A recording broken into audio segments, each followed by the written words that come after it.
Hey everyone, Alex, the real estate dude here with another episode of Working Alaska, where we're building context around all the important people in Alaska, meaning as many people as I can interview, but mainly business owners, public figures, politicians, teachers, really anybody who has a story to tell. I'm trying to hear it and listen to it and figure out how amazing our Alaskan community is.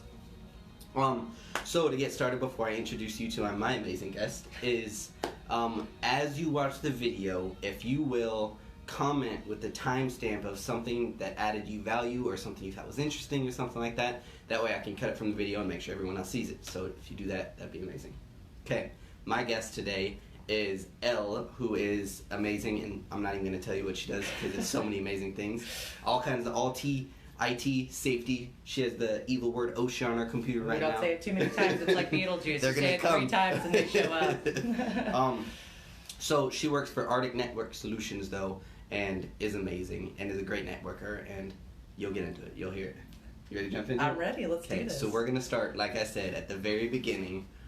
Where are you from? Like, are you a Valley girl? Or okay, so, we're going to start from the very beginning. From the very beginning. I was conceived in Kentucky at a Halloween party. Okay. 10 months later. We never started that. Yeah. Hey, you said the beginning. So zygote status, October 31st is when I was founded as a cell. So then I was born in Fort Lewis, Washington, so that's around the Tacoma area in 1986, July 22nd. My father was in the military. Army. So, yep, right. Hoorah, Army brat. You said Lewis, not... Right. No, or what is it? No. What's the name of the base over there? I don't know the counterpart. Doesn't matter. I'm more Army, right? Army, go Army. Born there, my father spent a year in theater at Panama. A lot of people don't remember the Panama War, but it's totally a thing. So obviously my first year of life, I was actually in Panama. That's about the extent of the traveling to other countries I've done. Okay. So let's see, where to go from there. Tons of moving around. So, Army brat. Yeah. And so, how much of your life, we'll get into more of it, but how much of your life were you an Army brat? Like, did you stop moving around at 13 or like 18? You were like, we're still moving. Yeah, basically. So my dad, obviously you may be aware of this, but some of you may not. Alaska is considered an overseas assignment, so which is really, really great because the infrastructure of America is obviously up here, which is awesome. Right. So we pushed for overseas assignments as much as we could in the Alaska area. The last assignment that he had before I turned into an adult was an unaccompanied assignment in Seoul, Korea. So he basically sacrificed himself so that we and my sister could continue our education here in the United States and kind of top off and come into adults that way.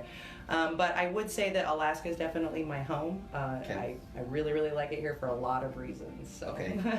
So, whereas you said you were in Alaska, and then that was the end of like he went to Seoul, Korea, but you were like, no, we're staying in Alaska. So that was like as you became an adult. Right. That's how you got to Alaska. Right. Basically. Okay. So we had one assignment when I was like 7, which I don't really remember that one. We went from there to South Carolina. I want to say that was Fort Jackson. We were actually there when they filmed that movie with Danny DeVito where he's a teacher on base. So I actually met him, and it was crazy because we were the same height. And I was like, Dad, I don't understand. Like, how is this guy so short, Like 10 years old. That's right, crazy. Exactly. It was super cool. He was super nice. So that was kind of one of my first experiences with somebody famous. Okay. I've always kind of just been driven about community. My dad definitely instilled the patriotism in me. And, living on military installations definitely imprints that in me pretty hardcore. Yeah. So, which of course, I love being a patriot. I stand behind my president, even if I don't always stand behind their decisions. I always stand behind my president. So you made my heart drop just a little bit. Like, it was just a small heart drop because you said you stand behind being a patriot, and my mind automatically goes to NFL. Patriots fan, and I was like, not another one. No. Seahawks all the way. That's a lot less bad. So AFC, NFC, so NFC Seahawks, AFC Tennessee Titans. So that's actually where I'm, like, the bloodline starts is in Tennessee for us. I didn't even know they still play football, so I'm not mad at you. All right, so, it is what it is. That's a long story. Those poor guys, they try so hard, but... So it's always fun for me to unbox the effect that the military has on children growing up, because I think there's a lot of bad. There's a lot of culture shock from going to installation life to civilian life. Yeah. But I'm thinking more of like how it affects your ability to make friends and how it affects your confidence and stuff like that. Like, I think is a really nobody ever talks about it, but it's 90% of people that are military brats can walk into a room and make a friend in 5 minutes. Like you just have that confidence to jump out there. Absolutely say that. I would completely agree with that. A lot of my civilian friends, which I hate throwing that word around, we're all civilians. But you know, going from being dependent to full-blown civilian life, I definitely stood out among my peers as far as confidence and self-esteem and the ability to just put myself out there without worrying about the arbitrary risks. Because you don't have a choice. You don't have a choice. At 7, you were at one school. At 10, you were at another school. 13, you were at another mandatory school. Like suggestion, right? Like you've got to learn how to make friends fast. Yeah. So. And the other thing that I think nobody ever talks about is it's not just you in that situation. Right. Most of the time, the school you're going to is on base. Right. So all the other kids are in the same boat, and it's normal for everyone to just jump out there I and would be completely themselves. agree So it with just that. festers all through it, and it's amazing. Mm-hmm. Yeah, you basically get an organic network culture growing up that way because you are literally forced to either be an extreme introvert who's depressed all the time and can't enjoy quality of life, or you just kind of put all that behind you and learn how to talk to people. Yeah, so. And most of the time, that's what I see, and it's amazing. And I see it in a lot of business owners.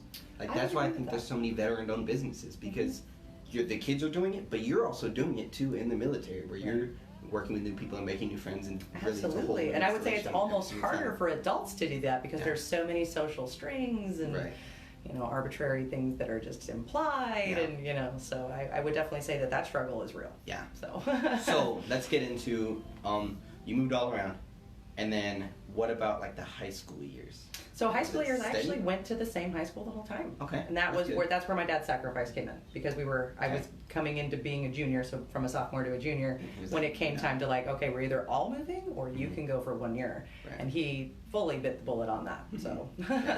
So and that was here? Yeah. What high school did you go to? I went to Burchell High School. Okay. So. I know nothing about high schools in Alaska. I'm the worst. Burchell, is that Anchorage or is that? That's out here in the valley. It's an alternative high school, actually. I was the first 14-year-old ever admitted to that school. And the reasoning for that is that you had to have a job to go to that school when I went. Okay. So I don't know if it's like that anymore. Okay. The structure has definitely changed a lot in the last, you know, gosh, it's coming up on 20 years now. But like, don't tell anybody. Right. Don't tell anybody that I get older every year. It was a really extraordinary program. A lot of people, I mean, if you look up the history of that, there's a little bit of back and forth where some people are like, oh, it's for pregnant teens and people who can't function in a normal society and they're hopped up on drugs. And, you know, maybe that's true for some of the students, but at least they're trying to get their life in order. They're trying to get their high school diploma. They're overcoming these enormous amounts of adversity, and they're coming out the end successful. So, I mean, tell me the problem there. You know what I mean? So, but I, of course, wasn't necessarily falling into that category. I basically did it for academic edge simply because it would be easier to be in the top 10 in the class because the graduating class is just so much smaller. So, I mean, in all honesty, so that's basically where it came from. But that's actually where the safety started for me because I had to have a job to go to that school, and 14-year-olds, nobody wants to hire a 14-year-old. No. There's a lot, I mean, it's a loaded agreement, let's just put it that way. Yeah. So I actually started doing the Explorer program that's run through the Boy Scouts of America with my local fire department. So that's technically what sparked that long-term interest, which is kind of ironic because it was more of a like, oh, I have to hurry up and find something to volunteer for. And of course it was geographically desirable. I have interest in community involvement, and then, but I mean, it's never like it is like when you think about, oh, okay, I could be a firefighter, and then like you're like, oh, that's so much fun, and I get to spray stuff with a hose, and you know, there's a lot to it. Yeah, absolutely. But I mean, I definitely have, you know, tip my hat to those who do that. It is a huge part of a functioning community. I mean, honestly, so many people all the time rely on that kind of a service. Yeah, because most of the time they're not just doing like, oh, there's a fire, I'm going to go get it. Like, there's a medical aspect, there's a huge community aspect. Right. It's always, like, you almost always know where the fire department is. And being a realtor in Alaska, a lot of people are like, where's the nearest fire department? Is it in a fire service area? Like, it is a huge thing. I completely agree with that. Yeah. It is definitely a huge thing. So I started that in the Meadow Lakes area. Of course, this again was way back in the way back times, so they weren't no way back then. So they are now called West Lakes. So you have Big Lake and Meadow Lakes. Back back in the way back times, it was just Big Lake and Meadow Lakes. They merged and they became District 2 for a little while, and then they did another name change to the West Lakes region. Okay. So that's, I started in the Meadow Lakes, so that's station 7-1 and 7-2. There's like 3 more now, so they're growing and getting really, really great. We didn't have red fire trucks. We had those like kind of ugly yellow-green, like forestry color trucks. So, but they've been pushing to get some red fire trucks, so they're definitely growing fast. And of course, anybody who's interested in volunteering for something like that should absolutely reach out to the individuals at any fire station that can get you on that path. 9 out of 10 of the positions, though, from what I understand, are volunteer positions. So you basically, you're an on-call responder.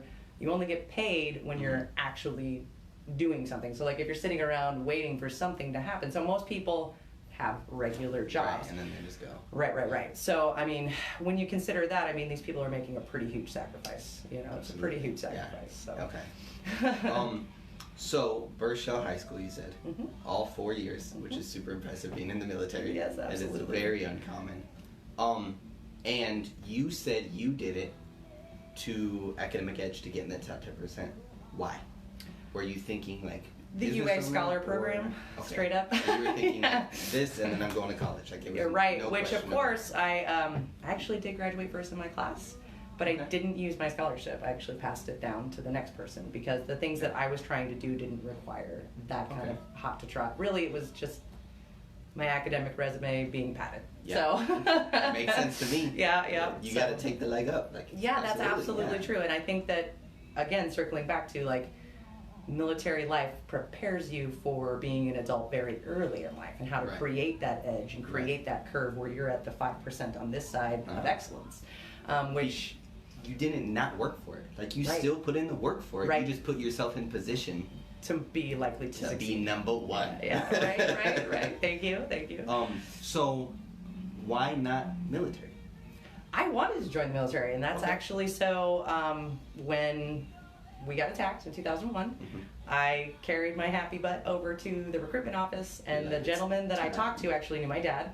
We got down to where it was signing papers, and he made that connection and was like, whoa, I can't, we have to talk to your dad first. I don't think that this is what he wants for you. You know what I mean? And that was out of respect from a lifelong relationship that my dad had established with this person. So did you say, hey, but I'm 18? So I did say, hey, I'm 18. Yeah, but he's like, your dad takes me fishing every year and I don't want to mess that up. So like the fact, So community is what it is. My dad basically forbid it is what it came down to. And even though I was 18, I respected his insight. And that he was seeing a part of the picture that I wasn't seeing as being a female enlisted, which hopefully things have changed a little bit over the last 15 years, but it wasn't easy to be enlisted and be female. And I found that there's lots of other things that I could do to support my country and my community. Absolutely. And in the military, I think it's a weird balance where they're always ahead in some things. They're always way behind in some things. Right, it's like there's funky time travel. There's no middle ground here. Like they'll hit you hard for this, but in reality, they're like way back here for it. So, yeah, I definitely can see where your dad would come from just in general. Any parent. Right, about say really any parent I'm sure has that perspective, but he was in for 23 years himself. So he was like, hey, so if you really want to do this, obviously I can't stand in your way. He's like, but hear me out, you know. And I did, and he made some valid points. So, and that's when I kind of went back into public safety. I really wanted to do forensic psychology for like the FBI or the U.S. Marshals. That's cool. It's super cool, and it's super detailed. Tons of skills that you have to get for that. And actually, I did start that process. So I don't know if you're aware of like agency preference points and certain job-related things. Okay. No idea. So if you're trying to join the police force, pretty much in any facet, it helps if you have preference points. The military gives you preference points. Agency preference points for state-related things like firefighting and things like that. So I'll backtrack for a second. So I started in the Explorer program when I was 14, which is 100% volunteer firefighting, by the way. No pay, no nothing. You don't get paid until you're 18. So, and I don't want to get anybody in trouble, but back then things were a little different. Rules were a lot more relaxed. People just kind of arbitrarily decided what applied to them. So I got some, how should I say this? Very intense hands-on training as a minor. Luckily I didn't get hurt. Nothing terrible happened, and I'm definitely appreciative of the skills that I picked up. But again, it is a male-driven industry. It's a little unfair as far as like all the training everybody has is equal, but they don't get paid the same because of their gender, which is a little is what it is as far as the green tape and red belts that you got to cut through on all that. But it didn't take away my hunger for wanting to be part of the community. Right. So I actually ended up becoming an Eagle Scout because the Explorers are run through the Boy Scouts of America. So that's a really unique situation. Not many women are eligible for things like that. So I definitely, that was really, really fun. And again, I did that mostly to get through the whole high school experience as far as the first 2 years of high school. Did a sundry of customer service jobs during that time as well. The very first paying job I ever had was at this place called Candy Bouquet. It's exactly what it sounds like. You know those like little watermelon candies that you're like, what is this for? Well, it's actually for creative design and candy. So you, so you like twist this, you know, watermelon shaped candy onto a bunch of metal sticks basically, and you make it look like a watermelon, and you make it a bouquet, and then you sell it for money. And I got paid by the piece. Like in theory, you're like, oh yeah, dude, I can whip that out and it's gonna be fantastic, and it's not. So there's a reason why they pay you by the piece. Yes, absolutely, absolutely. So you get what you do, you know, get what you give in that situation, and it's definitely not a giver's gain situation. Makes sense. So right, so that was definitely kind of showed me what I didn't want from a career as well. I also continued to do public safety. I was firefighter, EMT, rescue tech, dive tech. Dive is incredibly difficult.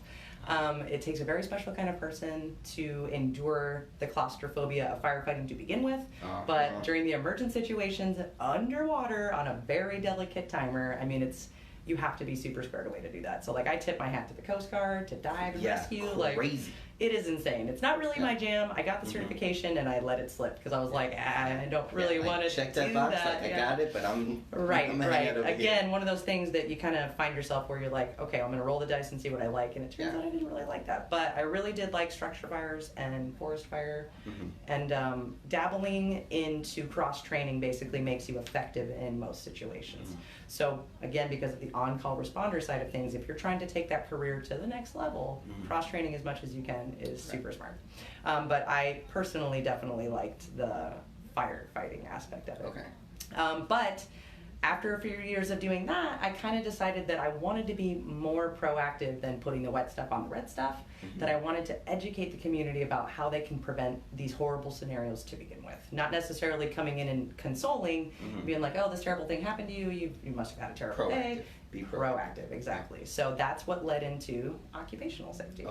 So and you already had the safety interest from when you were a child. Absolutely. So it was like a perfect, like, I love this and I love this, so let's do this. Let's pair these things together and see what happens. And occupational safety and health, and I really, really hate using those words because the second you say that, people are like, ooh, OSHA. And like, okay, yes, we have a shared skill. You should say it like that because when you first said it, I was like, that just sounds normal to me. But when you say OSHA, I'm like, so if you say OSHA the word, it's like means Occupational Safety and Health Administration. We have an Alaska presence. Its acronym is ACOSH, and it means Alaska Occupational Safety and Health. So we have state law that basically trumps federal law in certain situations. An example of that is like, let's say you own a business and you have 11 employees, and that's really important. So if you have this business in Texas, you have to file a OSHA 300 log, which is basically a recorded injury for anything that a doctor has to help you with. So if you need an x-ray, if you need stitches, that's a doctor. But I do want to make clear that if a doctor gives you Tylenol that is not a prescription dose, that's not a doctor. That's something you can open up a first aid kit and get. So there's a little bit of a blurry line on that, but I digress. The point of this, so let's say you're in Texas doing this, okay? Now let's say you're in Alaska doing this. Feds say 10 employees, ACOSH says 20. So if you have 21 employees, you now have to file an OSHA 300. So we have a little bit of wiggle room as far as interpreting what is relevant to Alaska versus what is relevant to the feds. Interesting. Yes, and really that's interesting. That can be good or bad, it sounds like. Absolutely. It can open a can of worms you can never close sometimes. So it's really important to have a regulations translator. And that's where I come in. IML. Right? I can be your anchor translator to OSHA, and I can be your translator for what they're telling you to make sure it's actually jiving with what's going on. Because, I mean, I don't want to make it sound like anything that it isn't. It's just that they have two entities. They have the passive entity, which is the consultation side, which I have a soft spot in my heart for those guys because they go in and everybody just instantly gets scared and it's all really loaded and the visit is just really intense. You know what I mean? And they are representing a skill set that is funded by the feds. So it can be a little weird. So, but they do their best to educate you. They do their best to inform you of your hazards, but there is a timer that starts the second they hit your facility.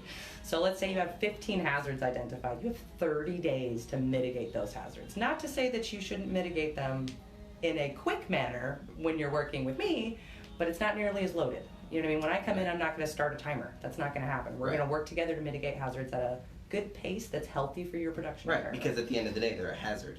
That's correct. At the same time, you're not putting a timer on their desk saying, like, I'll be back in a week, and if this isn't done, you're being fined. Right. So that's, OSHA consult feeds OSHA enforcement. So So I'm going to stop you here. We're not even in that yet. Right. There's still a bulk of story that we want to There is a ton, yes. So what I've noticed so far, though, is, one, you're super self-aware. Like, even when you were straight out of high school, you were super self-aware about, like, what I like and what I don't like. And you were testing all the time, and as you were testing, you were like, no, that's not for me. Like, I did the diving thing, and no, this is what I like over here, right? And that's already come through your story a whole lot. The other thing I've noticed is you're very, like, I don't care, I'm going to do whatever I want, right? Like, a little bit, yeah. And you're also very, like, open to, like, the opinion of your father when he was like, no, don't do the military. Absolutely. Like, you listen to the advice, and at the end of the day, you make your own decision, and then after you make the decision, you're very self-aware of, like, did I like this? Was it good? Was it bad? Okay, let me use that to make a better decision at the end. Right. So this is the difference between dependents and civilians. it's crazy. Yeah, thank you. I find it to be a little maddening from time to time as well, but it has more benefits than it does risks. Right. So now in high school, the question I ask everyone, so I had to get it out. It's not really fit, but whatever. Were you super entrepreneurial in high school? Like, were you like, I want to start my own business and stuff like that? I had a lot of leadership traits as far as I knew that what I wanted probably was going to be something I had to cultivate very carefully. I've always been really into educating people, maybe telling some things about them that they don't know, Well, so the important thing, though, is, like, you love to educate people. Cool. Some people say, okay, I'm going to go be a teacher. Other people say, I'm going to go be a big part and own Arctic Network Solutions or this safety program or anything like that. Right. You know what I mean? And so that's a big I've difference always in mentality. kind of been dreaming big as far as that goes. I know that, it's really difficult to put to words, really. It's just like this really, I almost want to say, like, genetic imprint that to succeed, to try really hard and to evaluate failure and find the success for that opportunity. Yeah. That's definitely something. Is a lot of nature and nurture, like, all boxed into one. Agreed. Yeah. So, not super entrepreneurial, big dreams, but not super entrepreneurial. Am I right on that? I would say that that's pretty true. Not necessarily. It's just that it's such foreign territory, and there is so much to starting your own business. So, what I try to do is power team or network with people who are more experienced in the things that I'm not experienced in. So, and that's where Arctic Network Solutions and the parent company that owns Arctic Network Solutions, Bridge Management Services, comes in. Okay. So the three powers that be that are the ownership of all the companies that are inside the Bridge umbrella. Okay. So that includes Arctic Installation and Manufacturing, Arctic Fiberglass, Arctic Hardware, which is the true value at the end of KGP, and Arctic Network Solutions. Wow. We got a thing for Arctic. Yeah, no, I like it, and it makes sense. The branding all makes sense. Absolutely. Yeah. So those individuals are 3 generations of different time frames. Okay. And they collectively have about 60 years of experience in buying businesses, getting them up and running, helping people see their dreams, it's just, I try to be a sponge whenever I'm in the room with those guys because they have experienced so many of the things that I haven't. I know how to do customer service. I know how to market. I know how to prospect. I know how to retain clients. I know how to educate people just enough to where we can still have a relationship. Not to the point where they don't need me anymore, but to the point where we have a technical resource relationship that is both of us mutually learning from each other. And I would definitely say, as far as the safety side of Arctic Network Solutions, we stood that up in the market space this month, June 1st. Okay. And I have seen a huge interest in it versus the IT side. So there's 2 sides to the house as far as Arctic Network Solutions. We do managed services that are business IT and job-related safety and health. Okay. I specialize in general industry. There are several industries or facets of occupational safety. So, you have like construction, you have general industry. Everything in the Bridge umbrella is considered general industry, just to kind of point it out that manufacturing, retail, customer, client-focused, whatever. That's all general industry. But when you're looking at people who pour concrete, Different. yeah, it's a totally different thing. Right. Not that I don't know it, but I specialize in general industry. But I can translate all OSHA standards. So Okay. Yeah. So not super entrepreneurial. Yeah. Super Innovative. I said dream. Yeah. Big dreams, and I don't like that. Big goals. Big goals. Right? Absolutely. So then, now we got out of high school, get attacked in 2001. Your dad's like, Don't do that. probably shouldn't do that. And you're like, okay, I'll listen to my dad this time. Where to from here? Okay, so about that time, obviously I was 18, so I became a full-blown, on-the-books, real firefighter that's getting paid. Also during that time, it's important to say that. It's very, very important to say that part. Getting paid for services. And then, so I'm sure that you're aware of this, but gun laws make it so you have to be 21 to carry a gun, which also means you have to be 21 to do any kind of law enforcement. Okay. Right. So I started in the Explorer program at Wasilla Police Department when I hit 18. Okay. So that I could get agency preference points towards that path. So then I became a licensed security guard that could carry as well. So that's actually like a little bit strange because a lot of people are like, oh, security guard, that's bonkers. Like, who would want that job? Well, actually, it turns out there's a ton of information that you can learn by being a security guard. And if you're interested in law enforcement, that is a huge first step to make sure you're actually interested in law enforcement. Because, I mean, you get a bunch of garbage from people when you are in that sector. You're just a mall cop. Right, exactly. So I was actually the security guard. I had a night route for a little while where I checked what is now, so it used to be a hospital in Palmer. It was Valley Hospital. Got it. Now it's like the DMV and like probation officers and that's where Brady Dale was born. Learn that. oh, dig-a-dang, that's fantastic. In the DMV. He was born in the DMV. Yeah. What was cool about that situation was that it was empty. It almost looked like a zombie apocalypse when I went in there. And it was a hospital, so it's a little terrifying. Right, well, super terrifying. Not even gonna lie. Like the lower level, the morgue area was like super creepy. Middle of the night by myself. There was only 2 times where I found somebody inside the building that shouldn't have been there, but they weren't dangerous to me. Does that make sense? It was just more of a, it's wintertime and you're cold. Like technically you broke in, but that's the only thing you did wrong was getting in here. You know what I mean? Like, right. So, and the Good Samaritan law covers some things like that. So it's broad interpretation for how heavy you want to throw the book at somebody. Yeah. Let's just put it that way. I try to keep reason free from passion when I'm in situations like that, but I am human. Passion does have a tendency to rear its ugly head, and I do my best to work through that. Right. So you were a firefighter and then you were training to be in the police department. Why did you not go to the police department? Why was it security? That's a very interesting question. Okay, so when I first started as a security guard, I obviously was not armed because I started when I was 19. I developed where I was 21, became a licensed and armed security guard. I moved to Tennessee to take care of my sick grandparents for a little while, for about 9 months, and then I came back. Right after that, I had just started what I would call the onboarding process at Anchorage Police Department. So I was no longer an explorer. I had finished all the exploring.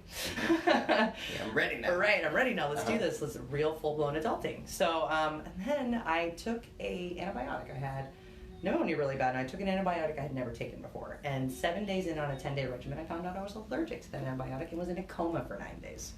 Wow. Right. So that stomped the brakes on really hard on that career path for me because my body was very different when I woke back up. So when I went to sleep, I was about 210 pounds. When I woke up, I was about 100. So, well, 9 days of not eating, it's the best diet ever. I mean, mono is second to that. You know what I mean? So, man, that's crazy. Yeah, it was definitely bonkers. It was definitely bonkers. So I was 22 at that point. I had a lot of doctors. I have emphysema, actually, as a direct result of bad PPE decisions that I was trained not to make bad decisions, but did it anyway. Did you? The safety person just said you're making bad PPE That's correct. decisions. So this is the fun Mark part. it, write it down. Write it down. Check that one on the calendar because it's never going to happen again. So public safety and occupational safety only recently started to cross worlds. Public safety was keeping the public safe, not necessarily keeping the firefighters safe. Not to say that they don't train you, because they totally do. They tell you to never take off your mask. They tell you to be hyper vigilant. Call that ball. Do not put yourself in harm's way. Right. I arbitrarily decided what rules applied to me. So different times. It was totally different times. It was totally different times. And I would say that as a female, I definitely struggled with being able to compartmentalize my passions and my emotions. So, I mean, you're in a burning building, you're looking at a kid choking on smoke, and you're like, hey, I can share my air with you. You can't, though. That's not a good idea. Don't do that. If you find yourself in that position, find a different career. Your heart's in the right place, but your body's in the wrong job. In my head, the first thing I think about is like in an airplane where they say secure mask before your kids, because if you down, pass you out, can't that's help. absolutely right. And that's actually even more true for anybody in public safety, because now, let's say that your house just lit on fire, okay? And let's say that some member of your family is stuck in there and you're like, oh gosh, please help me, please help me. And I go in there and take off my mask and I go down. Now I'm the priority, not your family member. Yeah. You know what I'm saying? Yeah. So there's a lot of sacrifice involved in that decision that you don't always see the big picture. Right. You know, and for me, they were like, oh yeah, you can get lung disease. And I'm like, oh cool, that's 40 years down the road. Yeah. It actually caught up to me about 2 years down the road.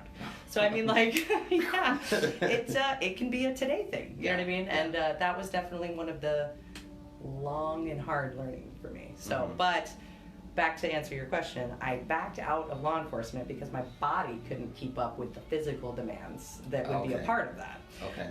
So, which was a little heartbreaking. I mean, you have an idea in your mind of what you want to be when you grow up, and when that kind of shatters, it's either going to break you or it's going to make you. Right. And I did let it break me for probably about 6 to 8 months because, you know, I'm facing 22. People are telling me I won't live to see 30. I'm 33 now, by the way. So things are going well. So you're beating them. Yeah, so far so good. But that's a combination of a lot of efforts. You know what I mean? Like Iris with Gut Health Matters helps me out with that. She helps me maintain my blood sugar. She helps me maintain the ability to breathe without having to throw pharmaceuticals into my body every day. So that's actually super huge. Dr. Lisa Grassman at AK Chiropractic keeps me adjusted so that I can get premium breathing inside of my chest. And Brady Dale at Fearless Fitness helps me keep my body fit so that I can, so it's whole body wellness through those 3 guys. Yeah. And all natural stuff. That's absolutely speaks to me so much. Me too. Volumes and miles. I mean, I did the pharmaceutical thing for about 5 years, and I mean, I was literally on a dozen medications. It was debilitating. Like, you can't function when you're like, oh, every 2 hours I have to be doing this thing, and I got alarms going off all day, and it's really hard to do anything other than that. You know what I mean? So, but making your body function as best as it possibly can at that moment is the best medicine for anything. I completely agree with that. But you can find yourself in a position where you make uneducated choices that you can't backpedal on. And having lung disease is one of those things. Like, if I would have started oxygen, I wouldn't be able to backpedal from that choice, like, ever. So there's definitely the relationship that you have with your wellness team, whether it's your doctors or your personal trainer, needs to be 100%. You need to fully disclose everything that's going on, understand what the long-term consequences are, and make sure that you're really okay with them. Not be in panic mode going, oh, I need to find something to fix it right now. It's like, that's just, disease is what it is, man. It doesn't discriminate against how old you are.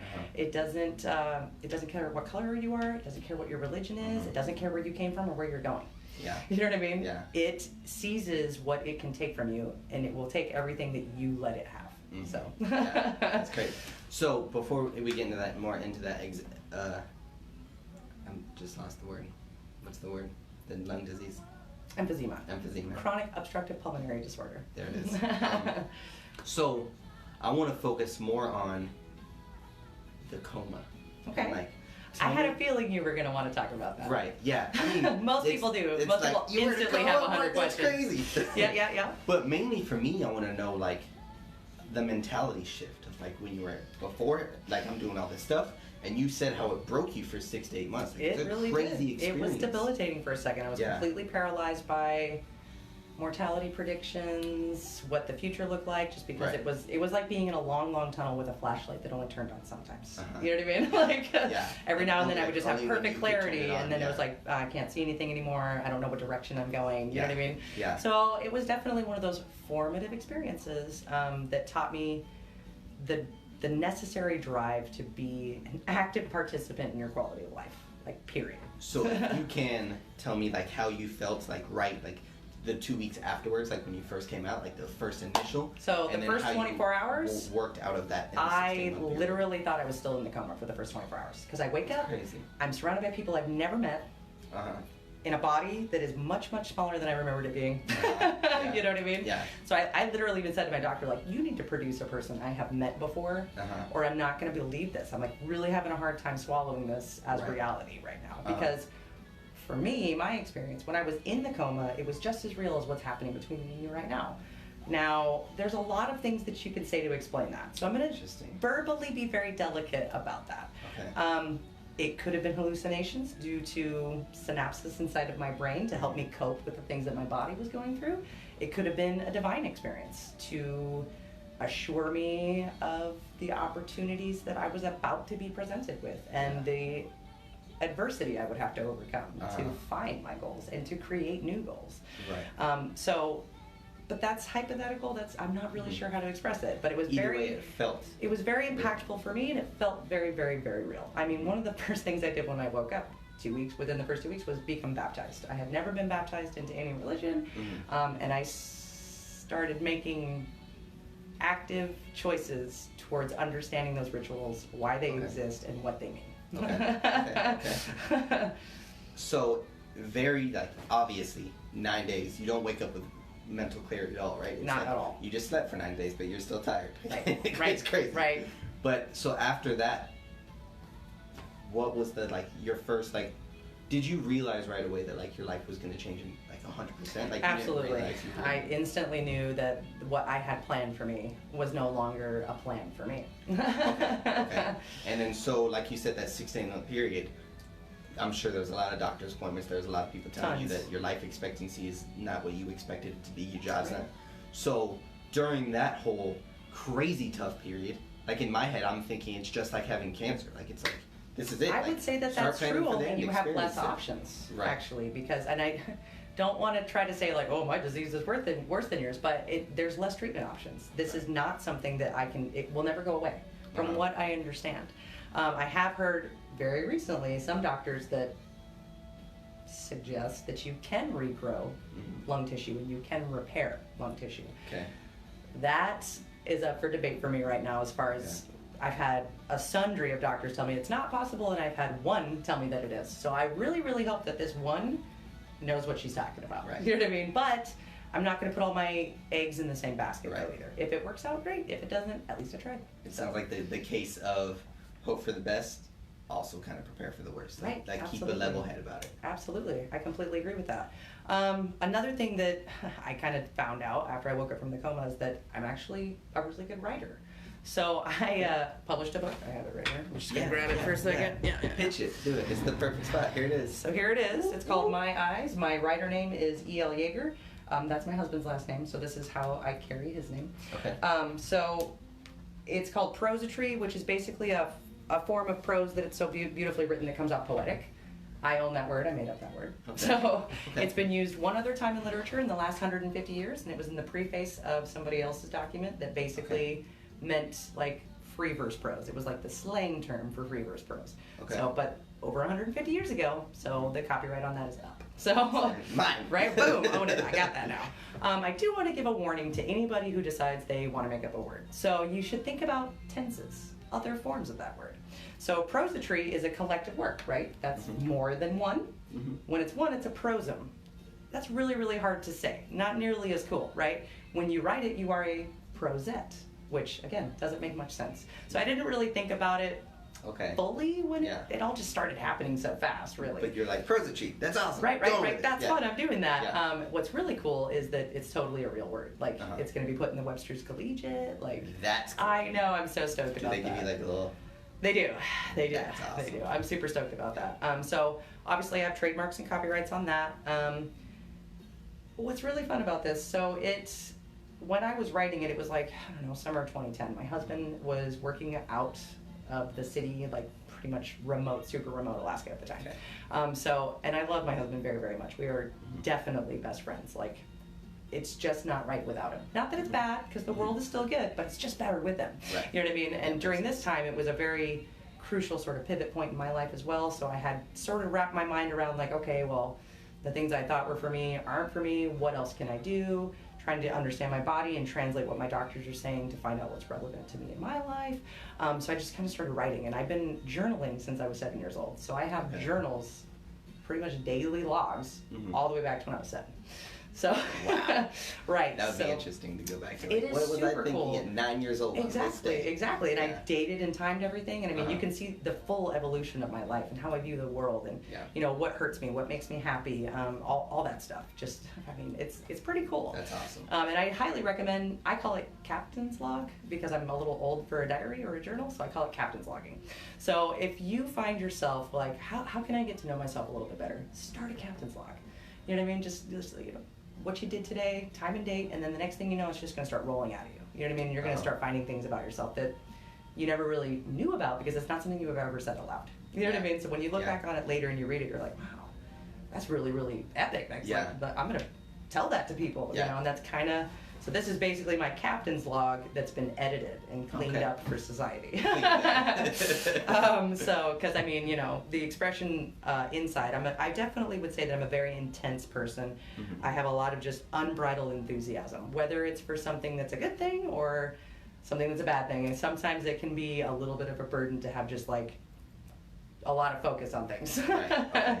So I think this rolls right into my next question, which is perfect, is we talked about like that 6 to 8 months your life was going to change. How did you was this one of the things that helped you kind of like break out of that? Absolutely. I don't want to say state of depression. Well, but no, you're absolutely right. I wouldn't necessarily say depression so much as I would malaise. And malaise is a very specific type of sadness that happens when you're going through a medical change.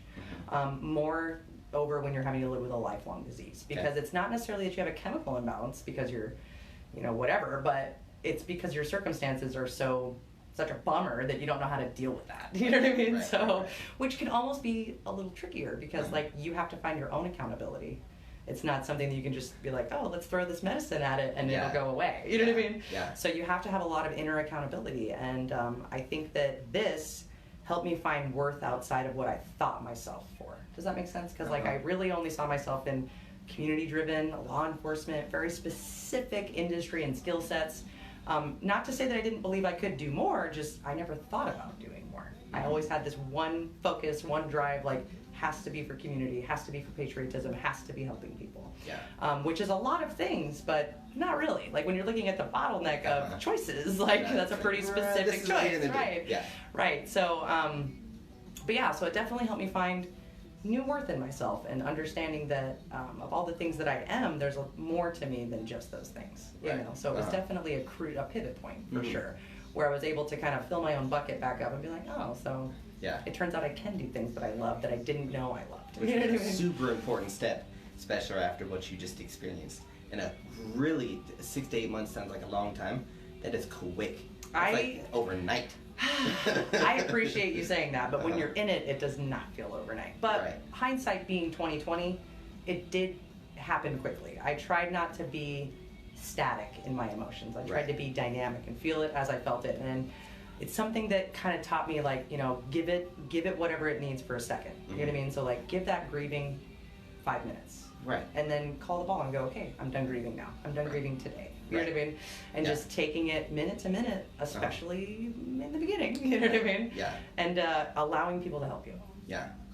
So when I said a quick amount of time, I'm thinking in two ways. One, compared to like how long it takes a lot of other people to get through a traumatic situation like you went through.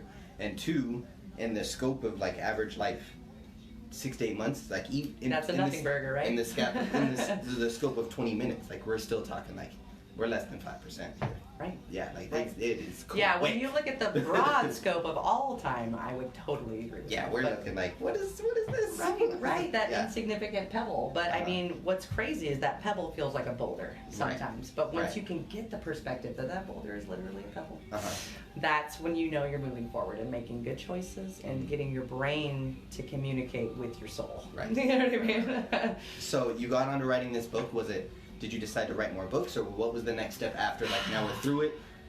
So it's a Frankenstein monster. I love it so much, but it very much is not my baby anymore. It has grown up to be its own adult. So I wrote it. Originally, I had no intentions of publishing. I was literally just writing, right? So one day it was kind of raining, and I thought, like, oh my gosh, the rain hitting my tin roof just sounds like a bunch of tiny fairies dancing on my roof. And my friend's like, oh, what are you saying right now? You know what I mean? Like, what drug are you on? What's the street name for that? And I'm like, life. I'm high on life right now. And they were like, you know, maybe just like trim that up a little bit and like finish it off, like get an ending, get a start, middle, and end. You know, I was like, I don't know, I hated writing when I was a kid, other than Captain's Log, because that was me choosing what I wanted to write about, not having to regurgitate some passable project for school. Right. You know what I all mean? the things like grammar and whatever you could, like, it's just whatever you want to write, because it's only for you, like, you only want to read it. And that's actually, it's really funny that you say that, because I challenge the Chicago Standard of Grammar openly, and I have created a standard called the Diction Writing Standard as a direct result of you don't tell me when to use a comma, you don't tell me when to use then instead of than, the point is the same. So instead of punctuation determining your rhythm, words do, hence Diction Writing Standard. So if you don't speak in definitions, like probably I would say 99% of people do, if you actually use the word that means that definition, your statement is much more profound. It's much more cultivated. But I do have to go ahead and say, if you don't understand the Chicago Standard of Grammar, you won't know how to use the Diction Writing Standard. And that's what I mean by it's a full-blown adult now. So when I originally just wrote it, like I said, it was mostly just for me. I had a couple of friends read some stuff, and they're like, oh, this is amazing, you should publish. And I was like, I don't know, that sounds crazy. You know what I mean? So I started that process. I got North Books. Okay, North Books, yeah. I was like, I can't remember who did this. North Books Publishing House. I kept 100% rights of my product just because I didn't like the idea of owning 10% and somebody being able to change it without my decision. So I did what's called subsidiary publishing, which means I footed the bill for the book to be made. And of course, marketing is a little bit different. I still own the rights, but I have shared the responsibility with some other people on that. But what's really cool about it is that academic worlds, first off, they're who buy books. Like, when was the last time you went and bought a paper book? Good question. Right. Nobody does that anymore. So it's digital medias these days, which you can get a digital copy of this book. But as an author, that's not going to make you want to be wealthy and you want to be famous. Anything that you create, you want the world to love. You want to make money off of it, right? Okay, so digital media is not the best way to do that. So I took the strides with making paper books, because I fully believe that it should be something you can smell and touch and talk about with other people, and it can be a social conduit. You know what I mean? I don't think that it should be something where you're just constantly staring at your screen, which is a little bit of a backwards perspective for somebody in IT, but I'm from the 1900s, so... Like, I didn't grow up with this I didn't stuff. grow up with it. I couldn't be trusted with the remote Right. to the VCR when I was a kid. You know what I mean? Like, Lincoln Logs I put one piece of pizza in a VCR one time, and it like ruined all capacity for me to do anything with technology. That's I was like 4, by the way. Like, come on. Like, this looks like right, like this goes in a slot. This is cool, right? Yeah, so more pizza will come out. It's gonna be great. Right. Which of course that's not how it worked out. So I actually have a dear friend who, Carolyn Rains. She's a teacher. She just recently moved out of the state of Alaska, but she's the first one who took the risk. And she's an English teacher, and she taught AP classes over at Wasilla Middle School. She read the book. She loved the content. She was like, "Oh, I want you to work with me and do some workshops at the school, right?" So, which is great because I bring to the table what she didn't, and she brings to the table what I didn't. So you actually have to go to college to become a teacher. Like, you have to understand how to build curriculum. Like, it's a very specific process, and a lot of people don't really realize how strenuous that process can be. I found out firsthand how strenuous that process can be because we had to develop curriculum that would be unilateral for the entire nation. So yeah, which is not as easy as it sounds. No, not at all. Like, seriously, Carolyn Rains saved my butt on that. Like, she's amazing. She's so smart. And like I said, she was the first one to take the risk. So I didn't want to take an academic career, which is why I'm not making more books and why I'm not continuing to really teach it hardcore. It does its own thing now. So, but their market for books, especially, I mean, paper books, is learning institutions. So colleges, whatever. So they buy books, and they buy them all the time because students mess them up. So like, which is great. I mean, sort of. But anyway, so I started doing workshops, doing that, and that's when I really found out how much I love to teach and how much I love to express different ways to do things. That it doesn't have to be just this one path that you have to stick on. Like, it's okay to look left and right every now and then. You know what I mean? Right. So, and that's what prosody has done for me. Is it taught me how to look left and right. Okay. I think that's the first point, the first piece of that puzzle that came in. Like, you've always, through your whole story, said you like to help people. You always said you like the safety part, but this is the first point where you actually said, like, that's when I figured out that I loved teach it. Right. Like, I don't want to take the academic side of it, but I want to still teach. Right. So teaching teachers how to teach it to their students is about as far as I'm willing to go most of the time. Obviously, Alaska's a little bit different because I live here in Alaska, especially when it comes to the Matsu Borough. Like I do workshops, of course, at Burchell. They get them for 100% free because they made me. Right. So, like, by made me, I mean they created me to be this person who understands things the way that I do. But I will go ahead and say that when I was in high school, I had to negotiate my grades because I was writing out of the Chicago Standard of Grammar. And Vicki Hewitt, my amazing teacher, was very cool for letting me negotiate. But what was cool, she was like, "Oh, this doesn't exist. You can't do this. You have to show me you understand or I can't pass you," which I totally get how her hands were bound. But it was really funny because my writer pseudonym is not my name. So she knew I was coming. I walk in. She's like, "Well, what are you doing here?" And I throw it on her desk. I'm like, "It does now. It exists now." Bam. Right? And she was like, "I have never been more proud of somebody to prove me wrong." You know what I mean? And it was like, yes. So, and we have worked together a few times on workshops, and she's just such a delight. I really love going back home and teaching. You know what I mean? Yeah. So, no, it makes sense. It's definitely where, I mean, you have all your memories there and everything. Right. So it makes and sense. they carefully cultivated me to stand for the diction writing standard and what that would eventually become. So it's just really funny how those little things in life catch up to you like 10 years later and you're like, oh, I get it now. Yeah, you know? So definitely. So, but yeah, that was definitely the first step back to rediscovering what my body was capable of and my brain was capable of and finding just that, getting out of my comfort zone to find my Goldilocks zone. Okay.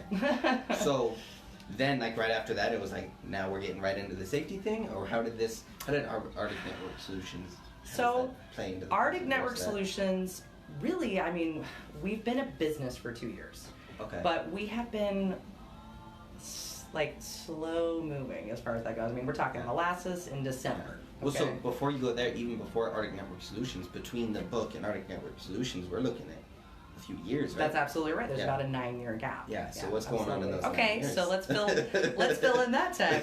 Okay, so doing workshops, publishing, marketing the book, deciding that I don't want to take an academic stride. I mean, they even offer like honorary doctorates to give you instant credibility, basically, which to me, just being like, "Hey, do you want this?" is enough for me. And I'm just like, "Oh, that's amazing," but I don't want that. I don't want that kind of responsibility. Like, that's an enormous amount of pressure. Oh, wait, so you're saying you tested something and decided you didn't like it to move on again? Right. Go figure. I see this right, thing. Go figure. I'm a troubleshooter.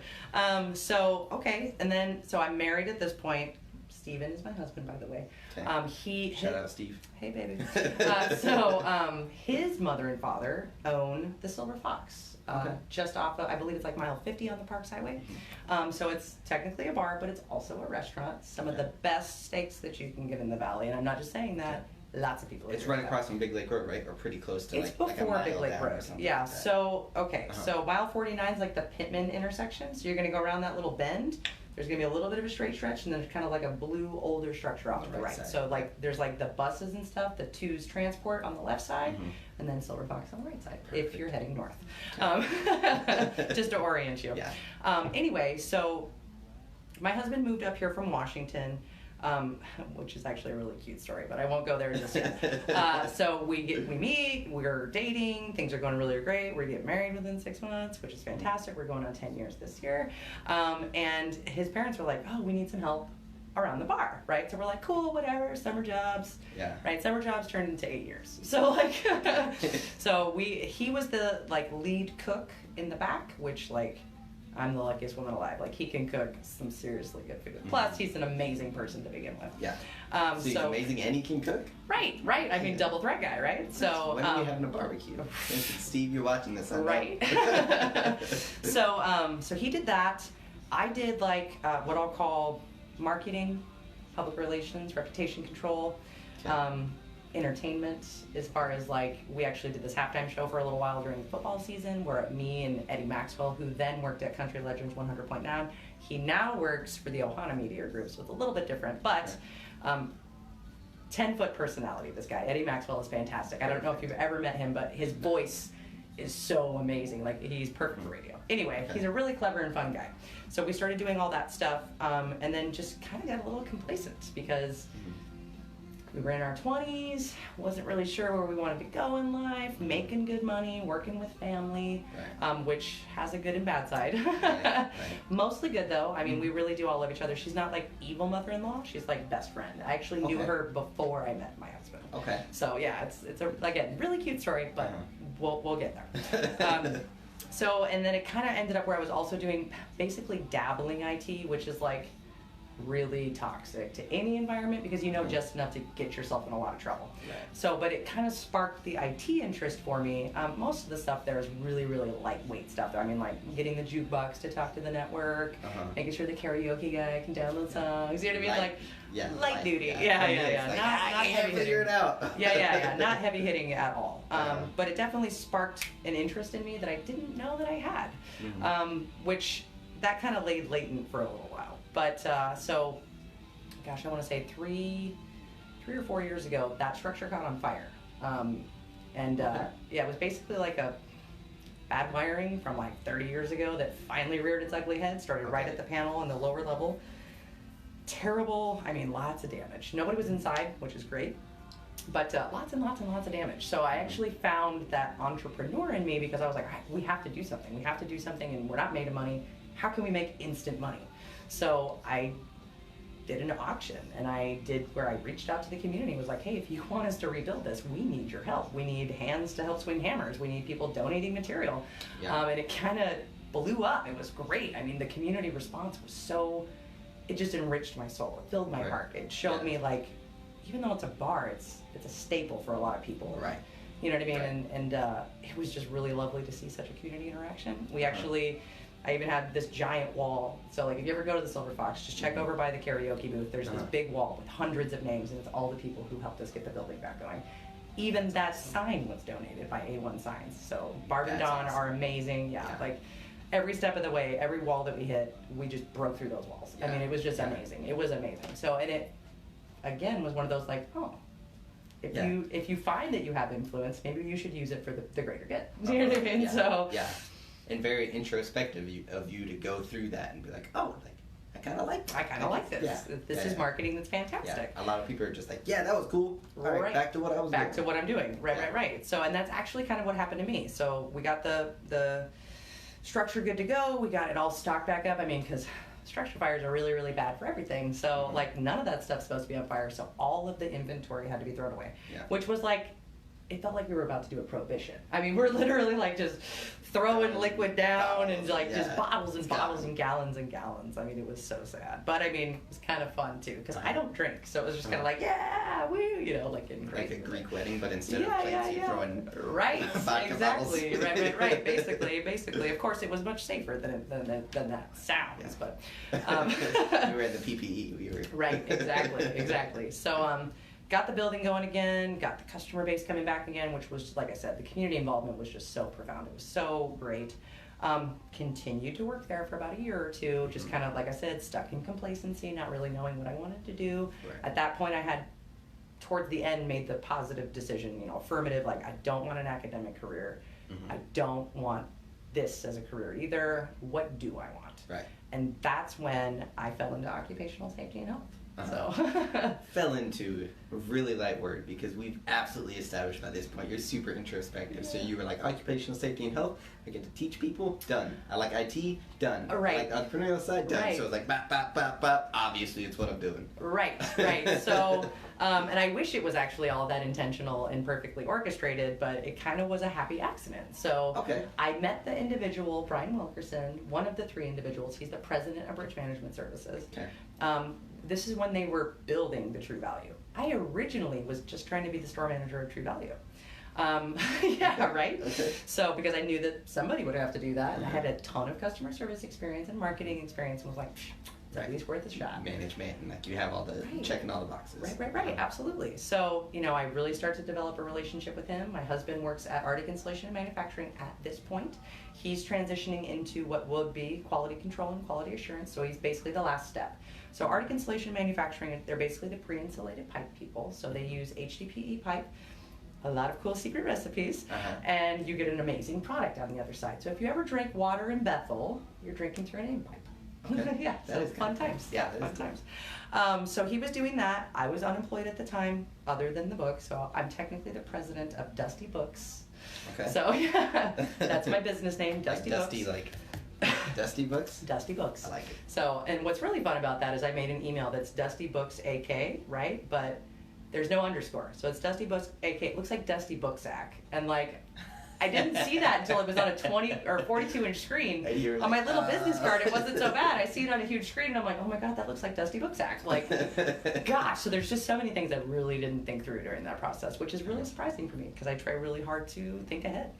But anyway, I digress. So I meet Brian Wilkerson. My husband's working at AIM. He's getting on the softball team. So every Thursday, Bumpus Ball Fields, they still play.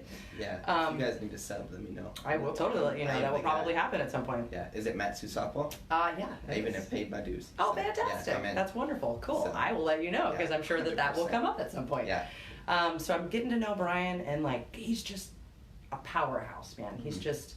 He's so smart. He's so kind. He's not competitive. He just wants people to be successful, which is so refreshing because it's usually not like that. Yeah. So, I'm pitching myself as a store manager, and I started this process in like March.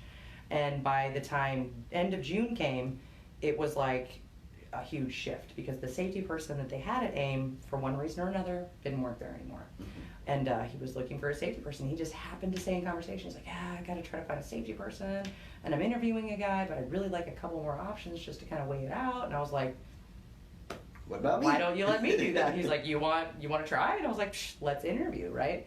And that's where the safety thing started, right then at that moment. So. So now I see what you're saying, where you kind of like happily fell into it. I happily fell into it, yeah. Where it was like, it was an opportunity that presented itself, but you had the wherewithal to be like, yes. Right, like, exactly. So for me, luck is when opportunity means preparation. And that was luck for me. I love that quote. Yeah. It's one of my favorites. Yeah.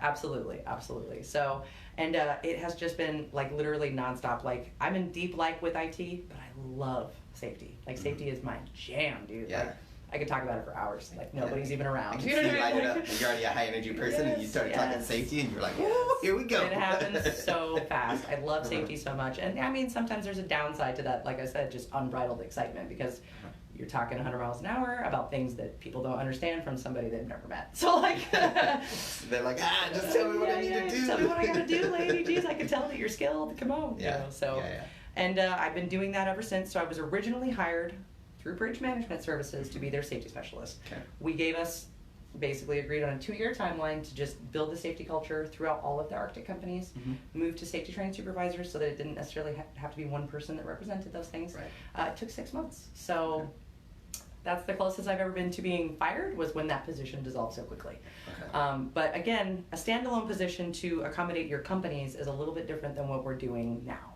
Right. So I would say that February of this year is when that dissolved, and which is great though. I mean, that's wonderful news, really, because it means that one person doesn't have to represent those things, that those things are alive and well, doing really, really well in their own place, as it should be. Yeah. And of course, Brian and I kind of sat down and was like, nobody's doing this. Nobody's doing third party. Nobody's doing private sector other than ACOSH, which is a extremely loaded visit when they come. Yeah. So we started talking about it, I want to say November of last year, right after that earthquake, because every company that I did safety for, like, nothing bad happened. Nobody got hurt, no big spills, no big issues. And it was a huge earthquake. You know what I mean? There was damage to stuff like, arbitrary stuff. No real damage though. Yeah, some stuff you just can't control. It's the That's giant absolutely earthquake. right. Yeah, the earth is moving. I mean, there's really not much you could do about that other than be as prepared as you can, and hopefully when it comes you can be like, oh good, everything worked out, which that's what happened to us. Yeah. So we started talking about doing private sector in November, and then it just kind of fell off.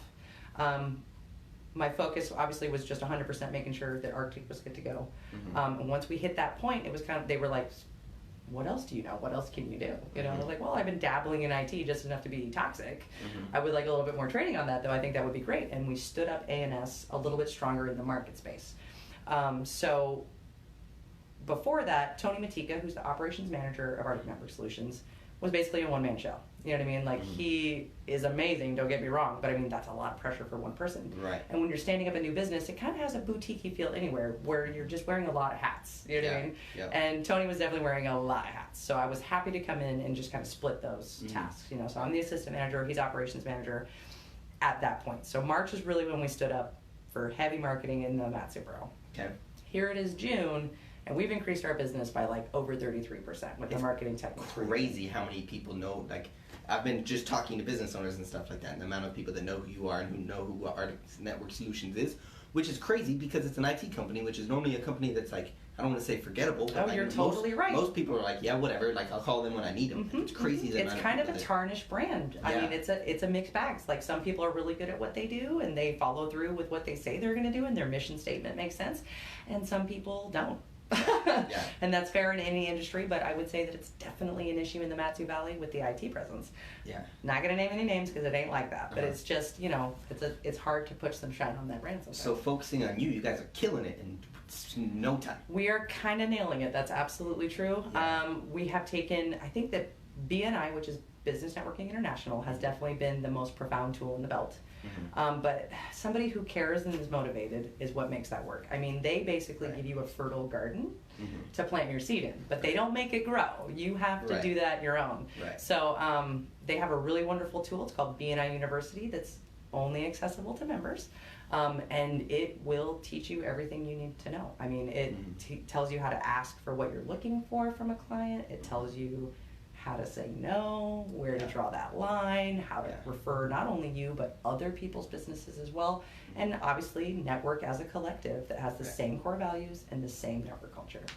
So it's been a game changer for us. I hear just, so BNI is a good, like I love the structure of it, but just in general, like for people that can't get BNI because there's certain positions or maybe they don't have the money or stuff like that, the core values behind BNI is what I'm so passionate about. Like, networking with other local businesses that you believe in your community and passing each other's name. It just makes perfect sense to do it for each other because we're all in the same game here, just in different industries.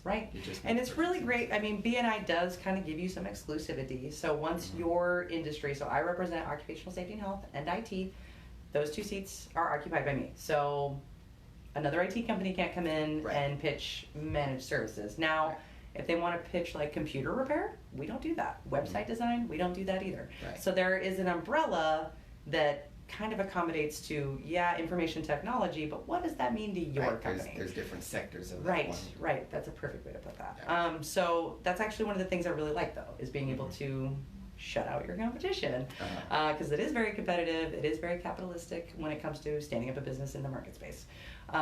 But with integrity is what's really, really important. I do want everybody to be successful, but as far as it goes, there are some competitors out there. And when you're looking at services, we are apples to apples. You know what I mean?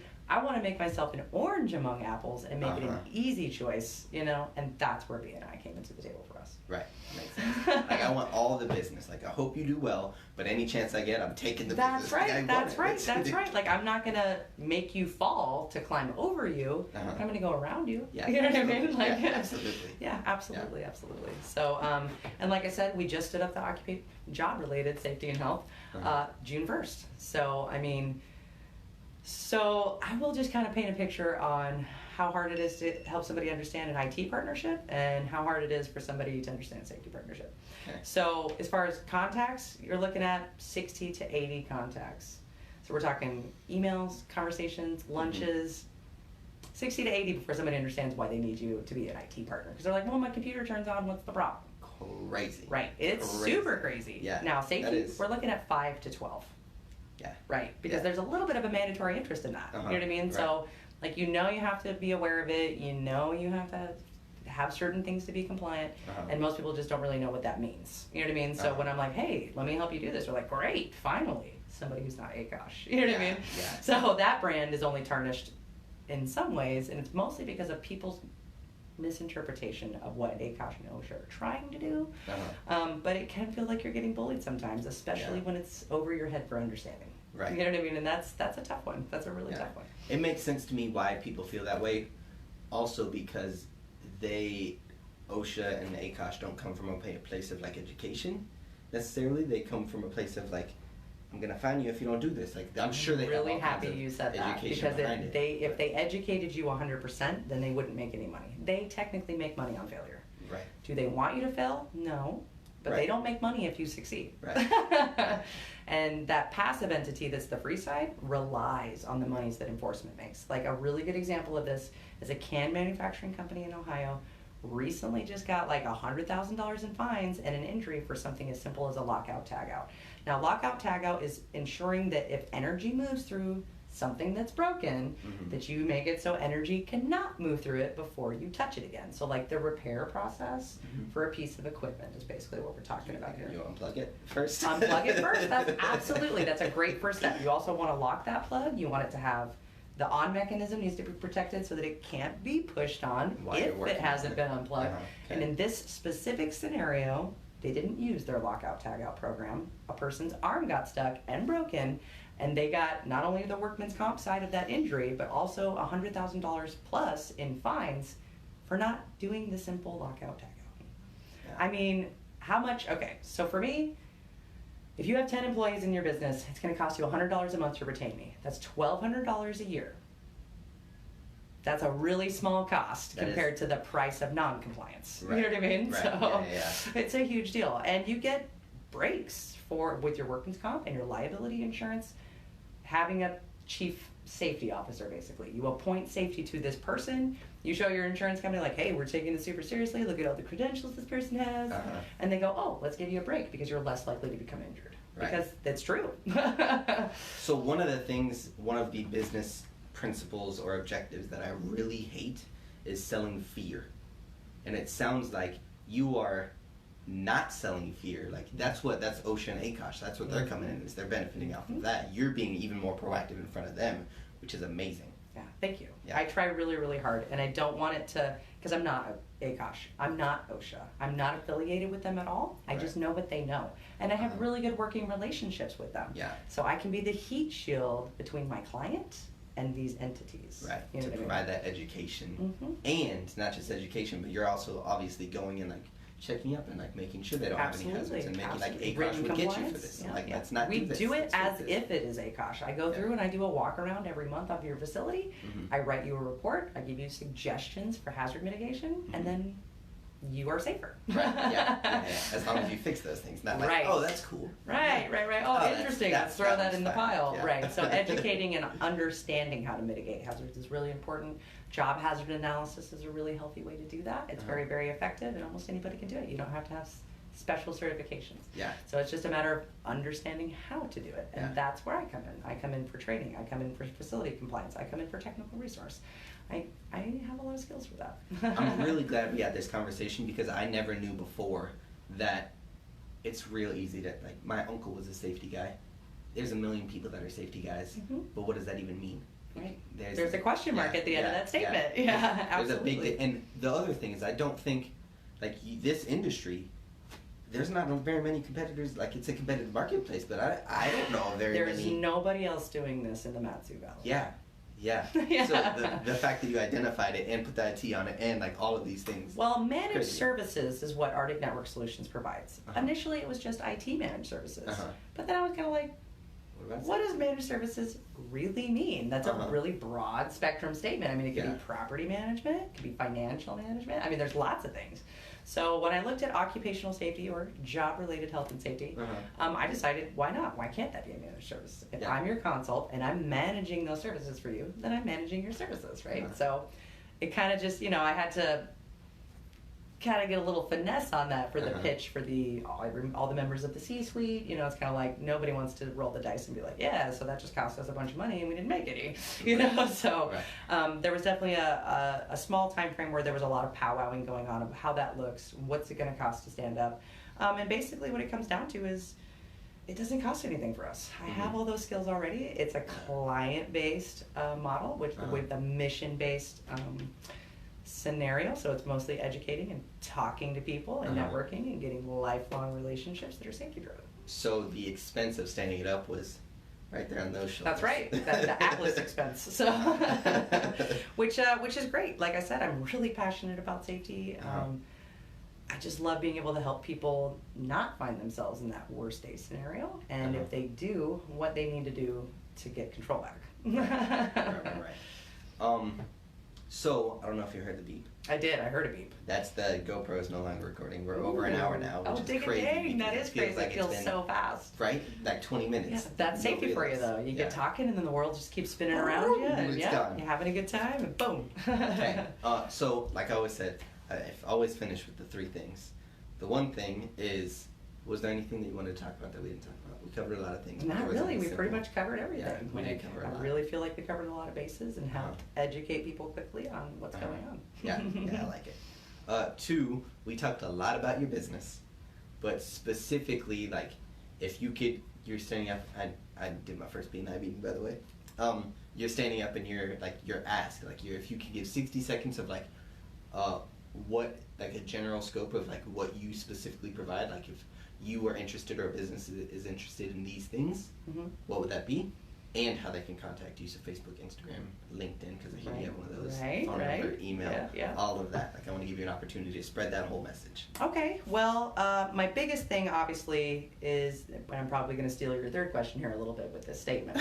So, you're not supposed to know that one. I know, I'm not supposed to know. So, but it ties together really, really well. So on the occupational safety and health side, OSHA labors under the illusion that you know all this stuff already, because it's free to know these things. So if you want to know what OSHA thinks you know, call me. And my phone number is 771-1155. So what I ask you to do, including with your Facebook, Instagram, stuff like that, put it in the comments. Absolutely. So that way if they actually... I can totally do that. Okay. I can totally do that. And Facebook, we have an Ask Elle page as a group as well, so you can ask IT questions and safety and health questions. So is there a business page and Ask Elle is the group, or they're both, is it Ask Elle group and page? Yep, you can find both of them. So you go to our Arctic Network Solutions Facebook page, and in the groups section, it's there. Got it. Also, you can look for it specifically in your search for Ask Elle Arctic Network Solutions. So, ELLE. That's correct. L. Same forwards as it is backwards. Instagram? I'm not on Instagram. Okay. Not my jam. LinkedIn, Facebook. So LinkedIn, Facebook. Those seem like the heaviest medias that most people use all the time. 100%. And then text messaging, which we got. That was your cell phone, yeah? 907-841-1843 is my cell phone. 771-1155 is the Arctic Network Solutions number. Okay. And then, like I said, always at the end, question of the day. 700 views-ish mostly. If you can ask me any question, what would that question be? Okay, so I already got my safety one out in the last statement. So now my question to you. So you did. I knew that this was coming. Squeeze it out too.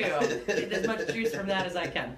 So the question that I have for you is, I want the skeptic. I want the person who doesn't think they need an IT person in their life. I want everybody who's like, hey man, my computer runs awesome. What do I need you for?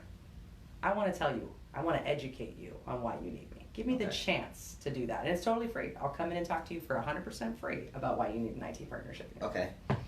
So let's go a little bit deeper into that and turn it into a question that people can engage with you on. Like, not just like, let's call me, but like, who is that skeptic that you want to talk to? Like, specifically, like someone like, if this is happening to you, this is what I want to talk to you about. Okay. You know what I mean? So what is that? Let's see. How would we put that? If you own a computer and it takes you more than 30 seconds to do anything on it.